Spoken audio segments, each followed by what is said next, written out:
வாழ்வெல்லாம் நிலவில்லாத வானம் நான் உன் நினைவில்லாத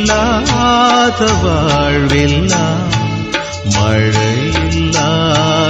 மேகம் நான் காலந்தோறும்